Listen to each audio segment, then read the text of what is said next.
Hola, buenos días alumnos. En el día de hoy vamos a hablar sobre el práctico número 29 referido a la administración de medicamentos en pediatría. Antes que nada debemos dar algunas recomendaciones que son generales y a su vez son muy importantes a la hora de administrar cualquier tipo de medicamento. Primero que nada debemos consultar si la indicación médica no es clara y precisa en el caso de que no se entienda la letra, no sea muy legible o esté borroso o no se entienda la dilución o la vía de administración. Se debe preguntar y corroborar.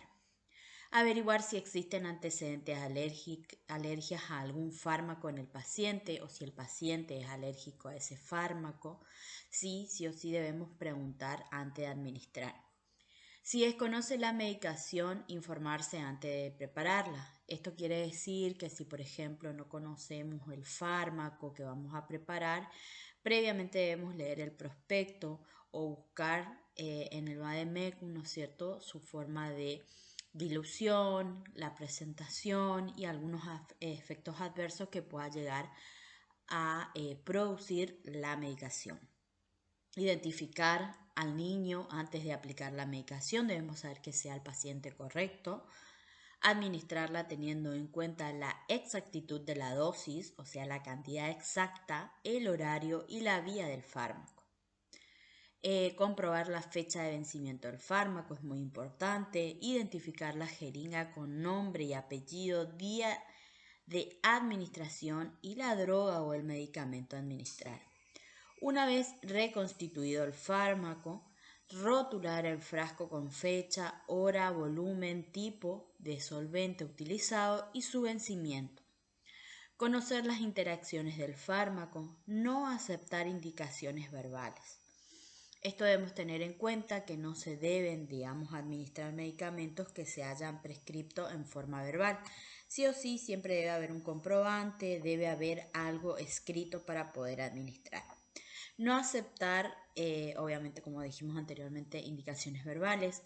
Recibir indicaciones médicas por escrito con nombre del medicamento, dosis, vía, hora, frecuencia, firma y fecha. Debemos registrar todos los medicamentos administrados. Bien, sabemos que tenemos distintos tipos de vía y entre ellas está la vía oral. Su objetivo, ¿no es cierto?, para qué vamos a administrar por vía oral, es lograr la absorción del fármaco en el tubo digestivo. Bien, en su bandeja de contenido vamos a tener el fármaco prescripto, el fármaco indicado, la jeringa o vasito de plástico dependiendo, ¿no es cierto?, la edad del paciente y la capacidad de deglución del paciente. El procedimiento va a ser el lavado de manos, obviamente, previo a este procedimiento, seleccionar el vasito jeringa. Vamos a informar al niño según la edad o si no a sus padres el procedimiento. Va a administrar el fármaco, desechar el material sucio y vamos a lavarnos las manos. Observar la tolerancia y reacción del medicamento. Esto con respecto a la tolerancia siempre debemos quedarnos unos minutos después para ver que el niño, ¿no es cierto?, no presente vómitos. Si en el caso de que el chico ingiera el medicamento y presenta en forma automática el vómito, debemos avisar al médico, ¿no es cierto? Y bueno, él va a indicar si se vuelve a administrar, ¿no es cierto? Si se vuelve a dar o simplemente, se suspende.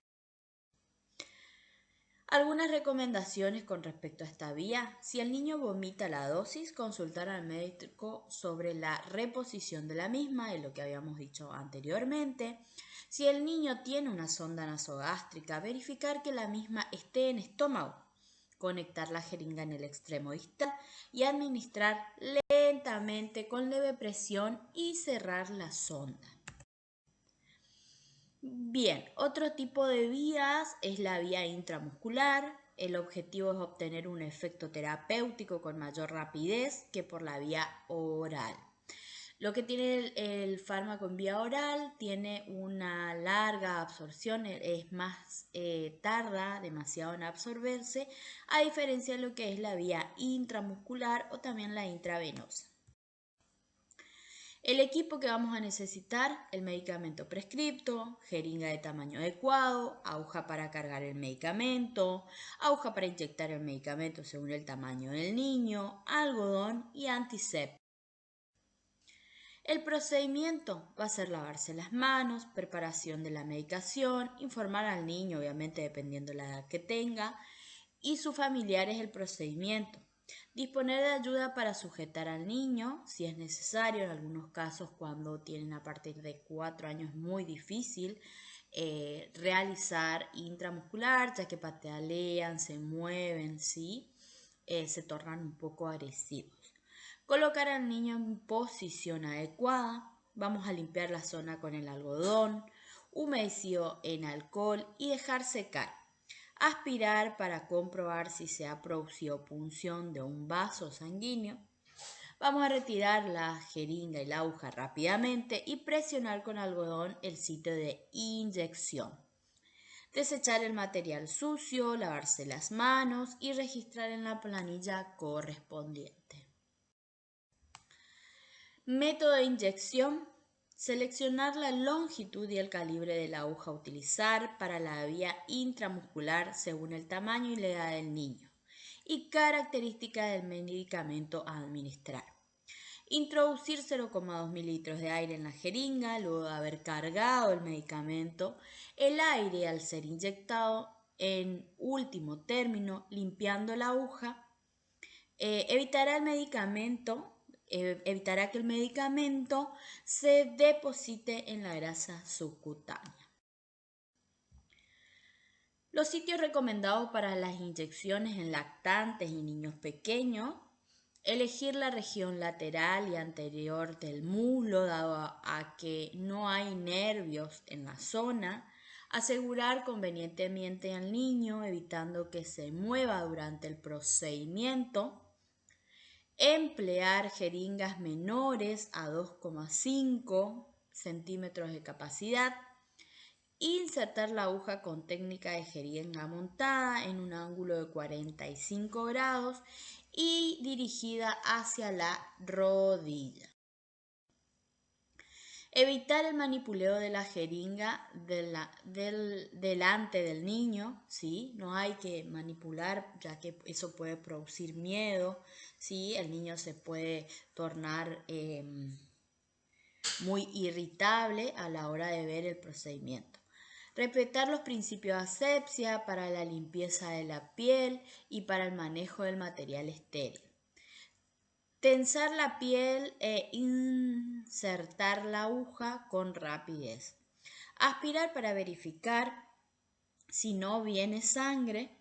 Retirar la aguja de su sitio cuando se encuentre vacía, con lo que se evita que el medicamento se deposite en el tejido graso. Bien, como verán en estas imágenes, en la parte superior del lado izquierdo van a ver, ¿no es cierto?, a un bebé, y es la zona donde se debe administrar en un lactante. Recuerden que en los lactantes se colocan hasta antes de comenzar a caminar. Una vez que el niño camina a partir del año, ya no se puede colocar más en lo que es en los miembros inferiores. Entonces allí ya vamos a colocar en la parte superior, ¿sí? Fíjense que del lado derecho, ¿no es cierto?, está la imagen. En niños mayores, en los que empiezan a caminar y los mayores, se pueden seleccionar sitios adicionales. Región deltoidea para los que tienen más masa muscular, respetando igual cuidados que para los adultos. El área se localiza formando un cuadrado cuyo límite superior corresponde a la parte baja del acromion y el inferior es a nivel de la axila. Los límites a los lados son líneas paralelas al grueso del brazo. Región ventroglútea por su masa muscular densa y por tener mínimos riesgos nerviosos o vasculares.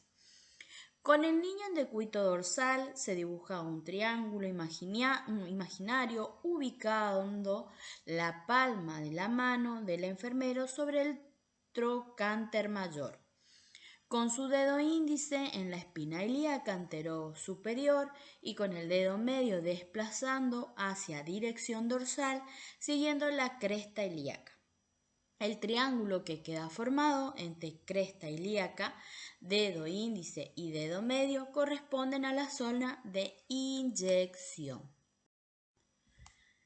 Región dorsoglútea para niños mayores, recomendada para niños que ya hace más de un año que caminan. Corresponde al cuadrante superior externo, sitio de poco riesgo si se respeta la técnica correcta. Cuando la aguja adquiere un curso descendente y hacia adentro, puede lesionar el nervio ciático, aunque se encuentre bien localizado en el cuadrante indicado. Región dorsoglútea para niños pequeños se puede usar en este grupo con ciertos cuidados. Largo de la aguja no superior a 2,5 centímetros. Niño en decúbito ventral total, inserción de la aguja en forma perpendicular a la superficie de apoyo y no a la piel del pequeño. Bien, como verán, ahí, ¿no es cierto?, muestra la imagen en el lado izquierdo el dorso glútea, ¿sí? Fíjense la cresta ilíaca, donde se encuentra el cuadrante superexterno, que es donde se introduce, ¿no es cierto?, y ahí le muestra el lugar de inyección. Luego vamos a tener obviamente el nervio ciático, que es el que pasa por debajo, y el pliegue glúteo. Y en la parte derecha van a ver la cara externa del muslo, ¿sí?, que hablábamos anteriormente. Luego vamos a tener también la vía subcutánea, como objetivo es administrar medicamentos que tienen mayor absorción en tejidos adiposos. El equipo va a ser el medicamento prescripto, va a ser una jeringa pequeña de 1 a 2,5 centímetros, aguja para cargar medicamentos, aguja para inyectar el medicamento van a tener que ser de una 15,5 de una 15,06. Algodón antiséptico descartador cortopunzante. El procedimiento: vamos a lavarnos las manos, preparar la medicación, informar al niño y sus familiares el procedimiento, disponer de ayuda para sujetar al niño si es necesario, elegir el sitio de inyección, parte externa del brazo o muslo, glúteo o cuadrante inferior del abdomen. Colocar al niño en posición adecuada, limpiar la zona con algodón humedecido en alcohol y dejarse. Pellizcar una porción de la piel y tejido subcutáneo con los dedos índices y pulgar de la mano menos dominante. Aspirar para comprobar si se ha producido punción de un vaso sanguíneo. Si esto ocurre, desechar todo el equipo e iniciar nuevamente el procedimiento. Retirar la jeringa y aguja rápidamente y presionar levemente con algodón el sitio de inyección. Desechar el material sucio y lavarse las manos. Registrar en la planilla correspondiente. Algunas recomendaciones: si la inyección subcutánea con frecuentes valores, la necesidad de establecer un esquema de rotación del lugar de punción. Esto quiere decir que, por ejemplo, subcutánea pueden ser algunos medicamentos, entonces se sugiere rotar el sitio de punción para evitar, ¿no es cierto?, que se formen algunos coágulos o algunos hematomas en la zona. Ante la presencia de hematomas, implementar un esquema de rotación del sitio de punción, es lo que decíamos anteriormente. Luego tenemos la vía intradérmica, consiste en la introducción de una cantidad de solución medicamentosa en la dermis. El objetivo: implementar intradermoreacciones con fines diagnósticos. El equipo que vamos a utilizar es medicamento indicado, la jeringa de tuberculina, que es la de 1 centímetro, aguja para cargar el medicamento, aguja para inyectar el medicamento 15,5, 15,6, el algodón antiséptico que puede ser el alcohol al 70% y un descartador cortopunzante.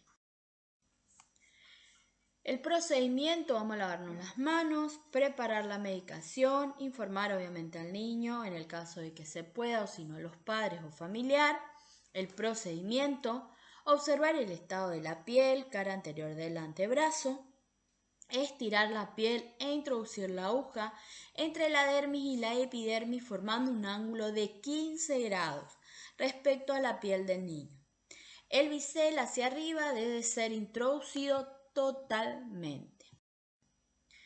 Inyectar lentamente y observar la formación de un abón en el propio espesor de la piel por debajo de la epidermis.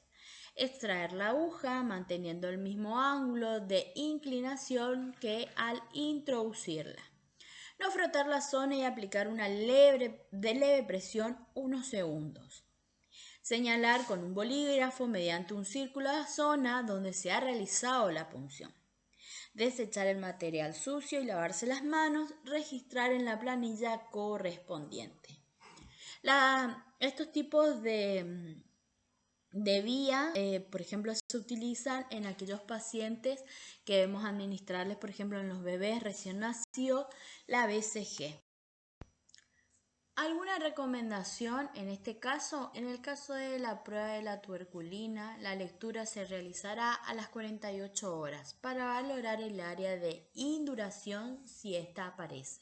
Esto quiere decir que en el estudio para saber, ¿no es cierto?, si el paciente presenta algún tipo de reacción, se introduce, ¿no es cierto?, en forma subcutánea un líquido y se forma una especie de pápula, ¿no es cierto?, y se va controlando hasta 48 horas para ver si eso va creciendo, ¿no es cierto? También muchas veces se realiza este tipo de procedimiento para saber si el paciente es alérgico, ¿no es cierto?, a algún medicamento. Bueno, como verán, es un práctico muy corto, van a encontrar la bibliografía en el manual de procedimiento. Cualquier duda, consulta, estamos a su disposición. Gracias.